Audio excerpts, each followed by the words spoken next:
ibadah kita, ekaristi kita, doa-doa harian kita, pelayanan kita, kehidupan dalam keluarga, komunitas kita, apapun itu. Apakah sejauh ini dan selama ini yang kita lakukan, itu sungguh-sungguh kita imani, kita hidupi dan berbuah? Ataukah itu hanya sekedar formalitas kita belaka? Ketika dunia menawarkan berbagai macam aneka, tawaran-tawaran yang menggiurkan, apakah kita akan terjebak masuk dalam kungkungan? Kalau sudah masuk nggak bisa keluar lagi, itu repot. Dan dalam konteks ini, apakah dengan mudah kita bekerja sama dengan cara-cara dunia untuk mendapatkan kenikmatan tertentu, untuk mendapatkan supaya kita tidak dibenci, ataukah kita berani sebagai orang-orang beriman Kristiani, on the track pada jalan Kristus, mengarahkan segala macam pikiran dan hati kita dengan cara Kristus di dalam kehidupan kita dunia. Kita memang hidup di dunia, tetapi kita bukan milik dunia, tetapi kita milik Kristus.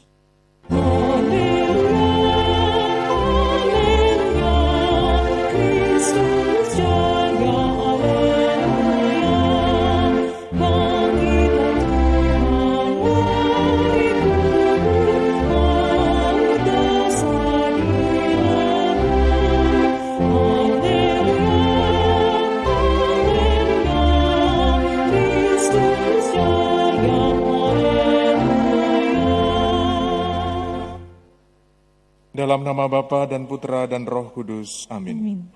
Rahmat Tuhan kita Yesus Kristus, cinta kasih Allah dan persekutuan Roh Kudus bersamamu. Dan bersama rohmu. Ibu dan Bapak, saudara-saudari, teman-teman muda, serta anak-anakku yang terkasih. Selamat pagi semuanya. Pagi. Ada suster juga, selamat pagi suster. Pada kesempatan Ekaristi pagi ini, Sabtu Pekan Paskah kelima. Kita bersama-sama di akhir penghujung pekan ini, sungguh-sungguh ingin mengaturkan rahmat dan berkat Tuhan, mengucap syukur atas segala kasih karunia-Nya yang boleh kita terima di dalam kehidupan kita sehari-hari. Mari kita juga datang kepada Tuhan membawa segala macam wujud-wujud doa-doa kita, wujud-wujud keluarga-keluarga kita dan komunitas kita. Kita hening sejenak, merebahkan diri di hadapan Tuhan, menyesali segala dosa dan kelemahan kita, agar kita sungguh layak dan pantas merayakan misteri suci ini.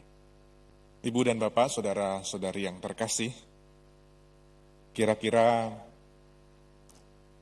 minggu-minggu terakhir ini ya, atau sebulan terakhir ini, saya didatangi seorang pemuda.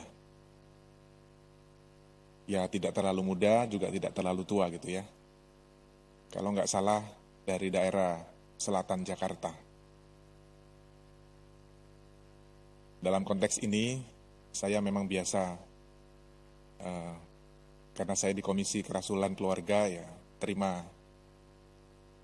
pasutri-pasutri atau calon-calon pasutri, atau bahkan siapapun ya, dari berbagai paroki-paroki yang ada di Keuskupan Agung Jakarta.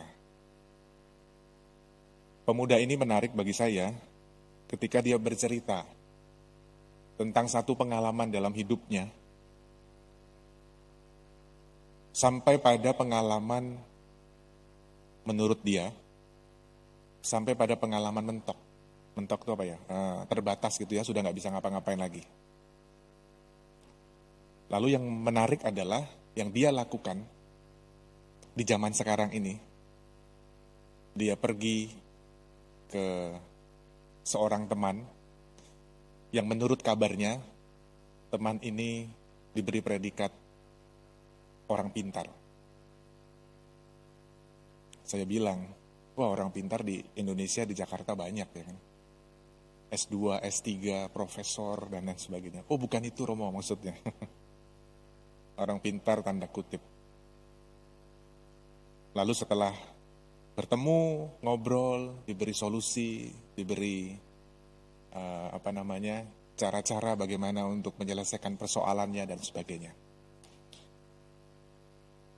Lalu dalam konteks tertentu, akhirnya masalahnya pun juga tak kunjung selesai. Pertanyaan saya kepada pemuda ini, lalu apa yang sekarang mau Anda lakukan? Saya juga nggak tahu Romo. Saya datang ke Romo karena saya juga masih mengalami mentok. Tetapi yang menarik dalam konteks ini, Bapak, Ibu, dan saudara-saudari terkasih. Terkadang ketika kita mengalami situasi-situasi dalam pengalaman hidup kita, bahkan sampai pada situasi pengalaman mentok itu tadi, nggak tahu harus melakukan apa, nggak tahu bagaimana cara menyelesaikan masalah, dan lain-lain sebagainya, yang terfikir di dalam benak kita, bisa jadi kita mencari cara-cara, entah segala cara kita cari, apapun itu, berharap masalah yang kita hadapi bisa selesai. Kalau tidak hati-hati, kita akan terjebak dengan cara-cara dunia. Kita akan terjebak masuk dalam perangkap bagaimana dunia menawarkan berbagai macam aneka cara. Bahkan segala cara yang dalam konteks kita sebagai orang beriman Kristiani tidak sejalan dengan cara Kristus. Pemuda ini punya riwayat, bianya rajin, birnya rajin, misdinarnya rajin, OMK-nya rajin, sudah menikah, lalu juga, ya pokoknya semuanya oke. Tetapi lihat, dalam pengalaman kehidupan kita sehari-hari, kalau dalam bahasa saya, benteng-benteng yang ada, tameng-tameng Kristus yang selama ini dibalut, ya, bocor juga.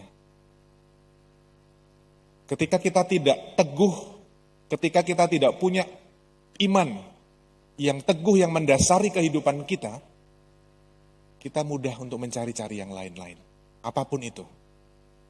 Cari orang pintar, orang bodoh, orang setengah pintar, orang setengah bodoh, orang kurang 1 ons, kurang apapun lah. Ya.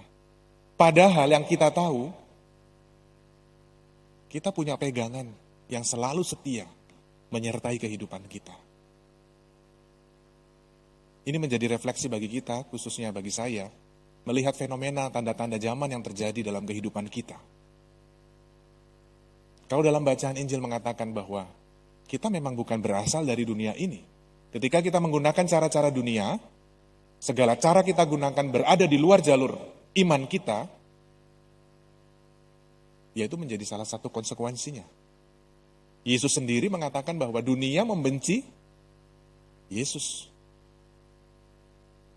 Kalau kita terjebak dengan cara-cara dunia, apalagi melegalkan segala macam cara untuk kita bisa entah mendapatkan kenikmatan, untuk kita bisa menyelesaikan persoalan-persoalan secara instan dan lain sebagainya, itulah dunia menawarkan semakin hari semakin ke sini cara-cara dengan segala apapun. Tetapi perlu diingat dan perlu menjadi refleksi bagi kita. Sejauh mana saya mengimani dan menghidupi apa yang Tuhan Yesus teladankan di dalam kehidupan kita. Ibadah kita, ekaristi kita, doa-doa harian kita, pelayanan kita, kehidupan dalam keluarga, komunitas kita, apapun itu. Apakah sejauh ini dan selama ini yang kita lakukan, itu sungguh-sungguh kita imani, kita hidupi dan berbuah? Ataukah itu hanya sekedar formalitas kita belaka?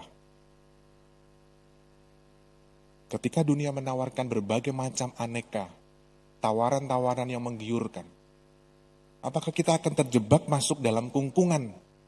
Kalau sudah masuk nggak bisa keluar lagi, itu repot. Dan dalam konteks ini, apakah dengan mudah kita bekerja sama dengan cara-cara dunia untuk mendapatkan kenikmatan tertentu, untuk mendapatkan supaya kita tidak dibenci, ataukah kita berani sebagai orang-orang beriman Kristiani, on the track pada jalan Kristus, mengarahkan segala macam pikiran dan hati kita dengan cara Kristus di dalam kehidupan kita dunia. Kita memang hidup di dunia, tetapi kita bukan milik dunia, tetapi kita milik Kristus. Marilah mewartakan misteri iman kita.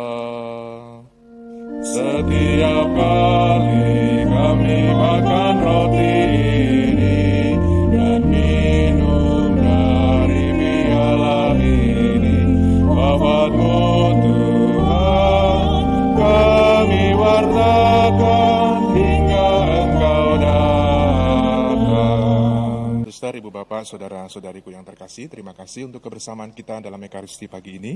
Terima kasih kepada seluruh petugas liturgi, lektris, prodiakon, pastor, koster, tim AV, tatip, dan kita semua yang hadir dan juga para menta yang menghiasi altar kita dengan indah. Mari kita menyiapkan hati kita untuk membuka hati, menerima rahmat dan berkat Tuhan. Tuhan bersamamu. Dan bersama rohmu. Semoga Allah Bapa yang Maha Baik senantiasa menyertai dan memberkati kita sekalian. Dalam nama Bapa dan Putra dan Roh Kudus. Amin. Saudari-saudaraku terkasih, pergilah misa sudah selesai. Syukur pada Allah.